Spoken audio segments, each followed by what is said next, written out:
오늘도 친구의 SNS를 보면서 초라해졌나요? 아침에 눈을 뜨자마자 인스타그램을 열었습니다. 고등학교 동창이 올린 게시물이 보입니다. 유럽 여행 사진, 멋진 레스토랑에서 찍은 음식 사진. 순간 가슴이 답답합니다. 나는 언제 저런 여행을 가볼 수 있을까? 출근길 지하철에서 또 핸드폰을 봅니다. 이번엔 대학 선배의 승진 소식, 축하 댓글이 수십 개가 달렸습니다. 대단하다, 부럽다, 나도 저렇게 되고 싶다. 나도 모르게 한숨이 나옵니다. 왜 남의 좋은 소식을 보면 축하하는 마음보다 비참함이 먼저 밀려올까요? 오늘 한밤의 안식처에서 나눌 명언은 마이크로소프트 창업자 빌 게이츠가 남긴 이 문장입니다. 타인과 나를 비교하는 것은 나를 모욕하는 행위다. 비교가 단순히 좋지 않은 것이 아니라 모욕이라는 표현을 썼습니다. 강렬하지 않나요? 빌 게이츠는 세계에서 가장 성공한 사업가 중 한 명입니다. 하버드 대학을 중퇴하고 20살에 마이크로소프트를 창업했습니다. 한때 세계 최고의 부자였던 사람, 그런 그가 왜 이런 말을 남겼을까요? 그것은 아마도 그 역시 끊임없는 비교 속에서 살았기 때문일 겁니다. 특히 빌 게이츠와 스티브 잡스의 관계는 유명합니다. 두 사람은 평생 비교당했습니다. 언론은 항상 물었습니다. 누가 더 천재인가? 누가 더 혁신적인가? 누가 더 성공했는가? 빌 게이츠는 프로그래머로서 뛰어났고 비즈니스 전략에 탁월했습니다.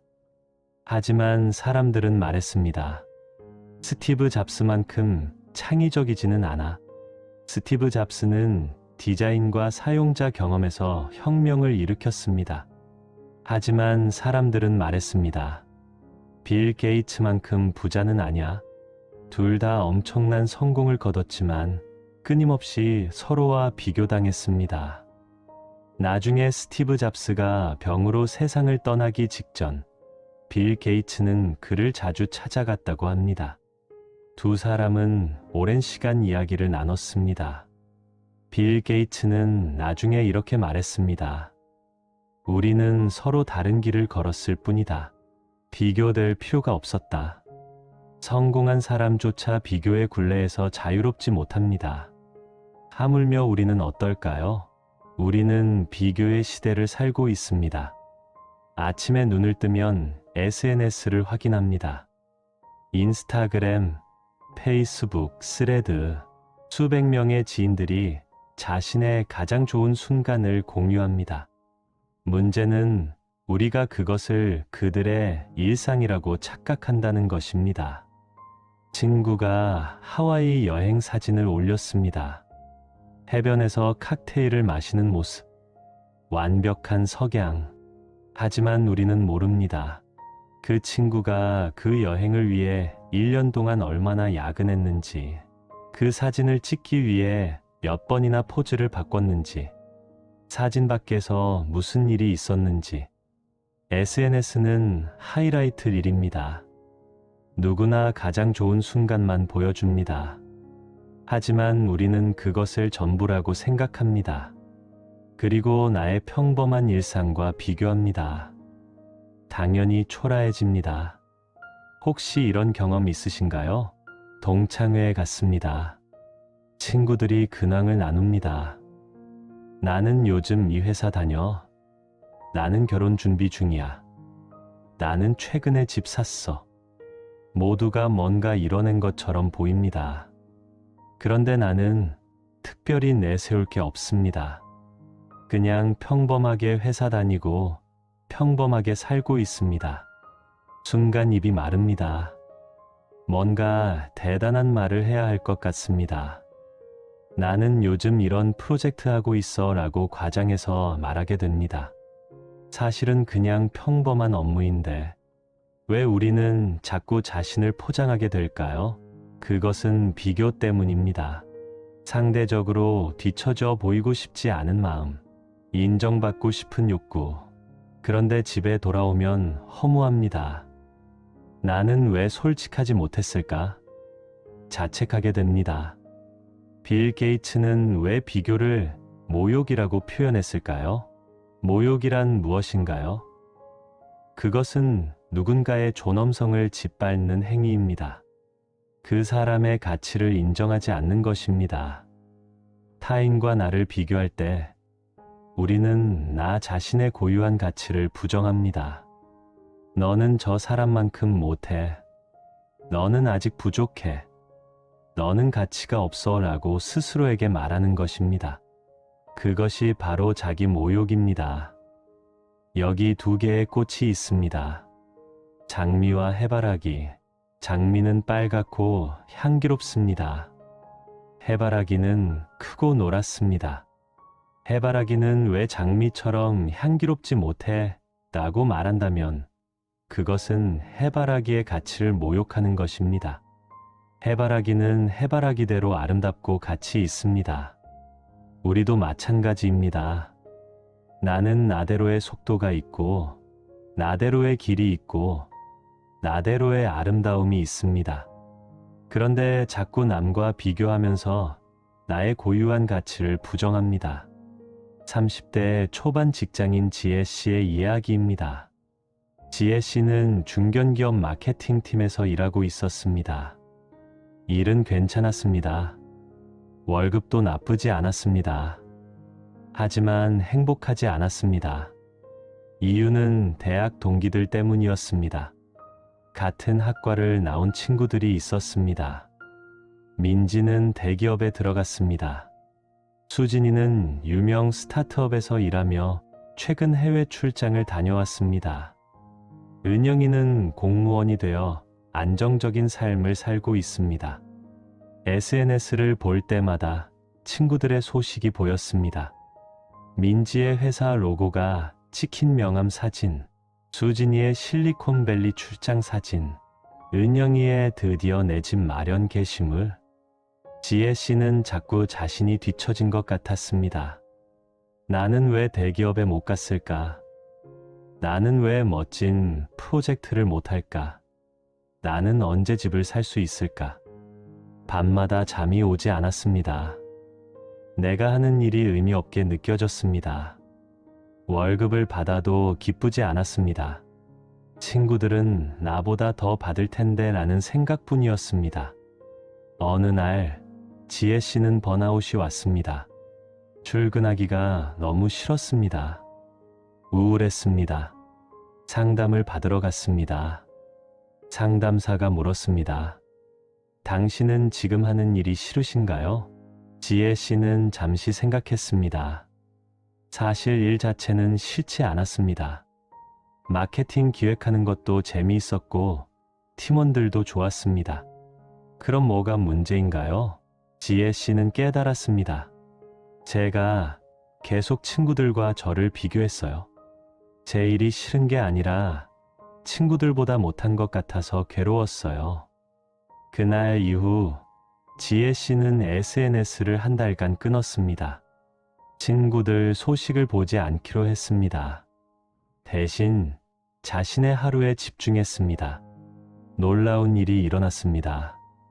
같은 일을 하는데 마음이 훨씬 가벼워졌습니다. 작은 성과에도 기뻐할 수 있었습니다. 월급날이 즐거워졌습니다. 지혜 씨는 말합니다. 저는 남의 인생이 아니라 제 인생을 살기 시작했어요. 비교를 멈추니까 제가 가진 것들이 보이더라고요. 또 다른 이야기를 해볼까요? 27살 준호 씨의 경험입니다. 준호 씨는 대학을 졸업하고 2년 동안 취업 준비를 했습니다. 하지만 번번이 떨어졌습니다. 같은 과 친구들은 하나둘씩 취업했습니다. 단톡방에는 드디어 합격했어요. 라는 소식들이 올라왔습니다. 준호 씨는 축하 이모티콘을 보내면서도 마음이 무너졌습니다. 나는 왜 안 될까? 어느 날 고등학교 동창 모임이 있었습니다. 친구들을 만났습니다. 다들 괜찮은 회사에 다니고 있었습니다. 한 친구는 벌써 대리로 승진했다고 했습니다. 준호야, 너는 뭐해? 순간 얼굴이 화끈거렸습니다. 나는 아직 알아보는 중이야. 집에 돌아오는 길, 준호 씨는 너무 비참했습니다. 지하철 유리창에 비친 자신의 모습이 초라해 보였습니다. 그런데 어느 날 준호 씨는 깨달았습니다. 나는 왜 남들의 속도에 맞춰 달려야 하지? 준호 씨는 자신이 정말 하고 싶은 일이 무엇인지 다시 생각해 봤습니다.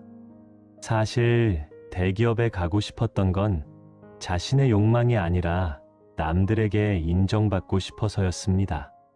준호 씨는 진짜 관심 있던 분야가 있었습니다. 영상 편집이었습니다. 취미로 유튜브 영상을 만들곤 했습니다. 하지만 이걸로 어떻게 돈을 벌어라는 생각에 포기했었습니다. 준호 씨는 용기를 냈습니다. 작은 영상 제작 회사에 지원했습니다. 대기업은 아니었습니다. 연봉도 친구들보다 적었습니다. 하지만 행복했습니다. 매일 좋아하는 일을 했습니다. 실력이 늘어가는 게 느껴졌습니다. 1년 후 준호 씨는 프리랜서 영상 감독으로 독립했습니다. 수입은 불규칙했지만 만족스러웠습니다. 준호 씨는 말합니다. 친구들과 비교하는 걸 멈추니까 제 길이 보였어요. 늦었다고 생각했는데 사실 전 제 속도로 가고 있었던 거예요. 여러분은 어떤가요? 30살인데 아직 결혼 안 했어. 35살인데 아직 팀장이 아니야. 친구는 벌써 집이 있는데 나는 이런 생각들 혹시 하고 계신가요? 그런데 가만히 생각해 보세요. 30살에 결혼해야 한다는 법칙이 어디 있나요? 35살에 팀장이어야 성공한 건가요? 집이 있어야 행복한 건가요? 우리는 누가 만들었는지도 모르는 기준으로 우리 자신을 평가합니다.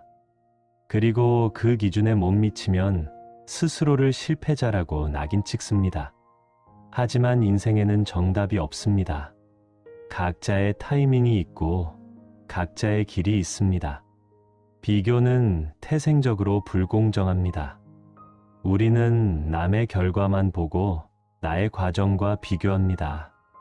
친구가 승진했다는 소식을 듣습니다. 부럽습니다. 하지만 우리는 모릅니다. 그 친구가 지난 3년 동안 얼마나 야근했는지, 얼마나 많은 주말을 반납했는지, 가족과의 시간을 얼마나 희생했는지, 그 친구의 빛나는 결과만 보고 나의 평범한 과정과 비교합니다. 당연히 나는 초라해 보입니다. 게다가 우리는 서로 다른 출발선에서 달리고 있습니다. 집안 환경도 다르고, 주어진 기회도 다르고, 건강 상태도 다릅니다. 그런데 마치 같은 조건인 것처럼 비교합니다. 100m를 달리는 사람과 마라톤을 달리는 사람을 비교할 수 있나요? 없습니다. 종목 자체가 다릅니다. 우리 인생도 마찬가지입니다. 각자 다른 레이스를 달리고 있습니다. 비교 자체가 성립되지 않습니다. 그렇다면 어떻게 비교를 멈출 수 있을까요? 첫째, 감사하는 연습을 하세요. 내가 가지지 못한 것이 아니라 내가 가진 것을 보는 연습입니다. 매일 밤 잠들기 전 오늘 감사한 것 3가지를 떠올려 보세요. 아주 작은 것도 좋습니다. 오늘 점심이 맛있었다. 날씨가 좋았다. 친구가 안부 문자를 보냈다. 둘째, SNS 사용을 줄이세요. 필요하다면 1달 정도 완전히 끊어보세요. 놀랍게도 세상은 아무 일 없이 돌아갑니다. 그리고 당신의 마음은 훨씬 평온해집니다. 셋째, 나만의 기준을 세우세요. 남들의 기준이 아니라 나에게 중요한 가치가 무엇인지 생각해 보세요. 나는 무엇을 위해 사나요? 나에게 성공이란 무엇인가요? 나만의 답을 찾으세요. 타인과 나를 비교하는 것은 나를 모욕하는 행위다. 빌 게이츠의 이 문장을 다시 곱씹어 봅니다. 비교는 나를 작게 만듭니다. 나의 고유한 가치를 부정하게 만듭니다. 하지만 당신은 비교의 대상이 아닙니다. 당신은 그 자체로 소중하고 가치 있고 아름다운 존재입니다. 오늘 밤 잠들기 전에 스스로에게 말해주세요. 나는 나대로 충분히 잘하고 있어. 나는 나의 속도로 가고 있어. 그것으로 충분해. 내일 아침 눈을 떴을 때 SNS보다 먼저 거울을 보세요. 그리고 거울 속 당신에게 말하세요. 너는 너로 충분해. 당신의 밤이 평온하길. 그리고 내일 조금 더 자유로운 당신으로 깨어나시길. 한밤의 안식처였습니다.